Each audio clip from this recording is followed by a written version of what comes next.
अस्सलाम वालेकुम, I am doctor Munir. Welcome back to my YouTube channel. उम्मीद करता हूँ आप सब खैरियत से होंगे। आज हमारी वीडियो का टॉपिक ये है कि जो दांत आप डेड करवाते हैं, रूट कनाल करवाते हैं, तो उसके ऊपर आपको कवर करवाना ज़रूरी होता है या नहीं होता, और किस दांत में आपको कवर करवाना चाहिए और किस दांत में सिंपल फिलिंग से काम चल जाएगा।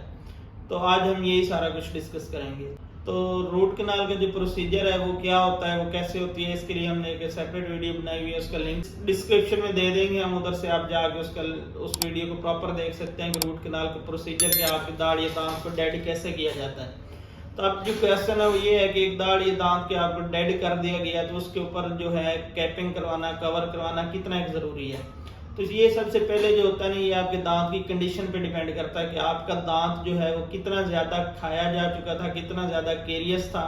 जब उसकी रूट कनाल हुई है। अगर एक दांत है वो जो थोड़ा सा एक साइड से केरियस है, या उसका जो है बिल्कुल सेंटर से उसकी कैविटी है, बाकी उसकी चारों वॉल्स जो है वो बिल्कुल ठीक हैं, तो उसमें कोई इशू नहीं है, सिर्फ वो सेंट्रल कैविटी की वजह से पल्प तक इन्फेक्शन पहुंचा और आपके दांत को डेड करना पड़ गया, तो ऐसे दांत में जो है चांसेस होते हैं कि हम फिलिंग करके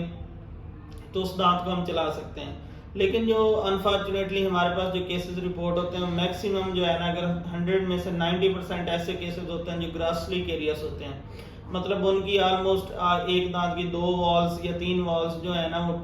ऑलरेडी डैमेज होती हैं, और वो जो है इसकी वजह से जो है वो दांत काफ़ी ज़्यादा कमज़ोर हो चुका होता है। जब हम रूट कनाल करते हैं तो उसका भी प्रोसीजर जो वीडियो में हमने बताया हुआ है वो यही है कि उसको अंदर से हमने अच्छी तरह जड़ों की सफाई करनी होती है, उसकी ब्लड सप्लाई और नर्व सप्लाई को हमने डिस्कनेक्ट करना होता है। तो जब आपके दांत ऑलरेडी इतना कमज़ोर था, वीक था, फिर हमने अंदर से सफाई की, वो और ज़्यादा उसका स्ट्रक्चर लॉस्ट हो गया।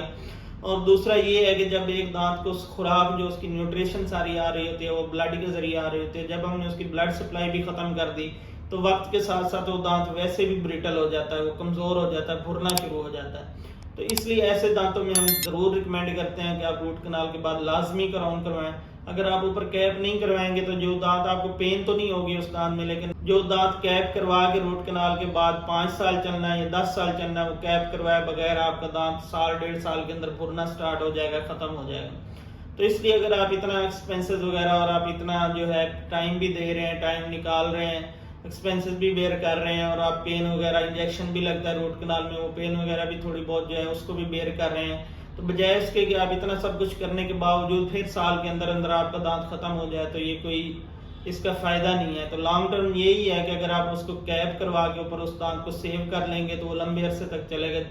अनटिल कि आप उसकी सफाई नहीं रखते दांतों की, या कोई उसमें दोबारा इन्फेक्शन नहीं हो जाता, तो वो दांत आपका लॉन्ग टर्म चलेगा। तो इसलिए रिकमेंडेड यही होता है कि जो आपका सर्जन जो आपकी रूट कनाल कर रहा है, जैसे वो आपको रिकमेंड करे कि आपके दांत के ऊपर कैप होना है या नहीं होना, तो अगर आपके दांत के ऊपर आपको रिकमेंड किया गया कैप करवाना, तो आप जल्द से जल्द उसके ऊपर कैप करवा लिया करें। तो इससे ये होगा कि आपका दांत लॉन्ग टर्म के लिए महफूज हो जाएगा। उम्मीद है कि आज की वीडियो आपको पसंद आई होगी। अगर आपको इस वीडियो से इन्फॉर्मेशन मिली है, फ़ायदा हुआ है, तो ये आप शेयर करें अपने दोस्तों के साथ, फैमिली मेम्बर्स के साथ, और जो है हमारे इस वीडियो को लाइक करें, चैनल को सब्सक्राइब करें, ताकि आपको ओरल हेल्थ के रिलेटेड और दांतों की हेल्थ के रिलेटेड इन्फॉर्मेटिव वीडियोस मिलती रहें। और अगर आपका कोई क्वेश्चन है तो कमेंट सेक्शन में आप हमसे पूछ सकते हैं। अल्लाह हाफिज़।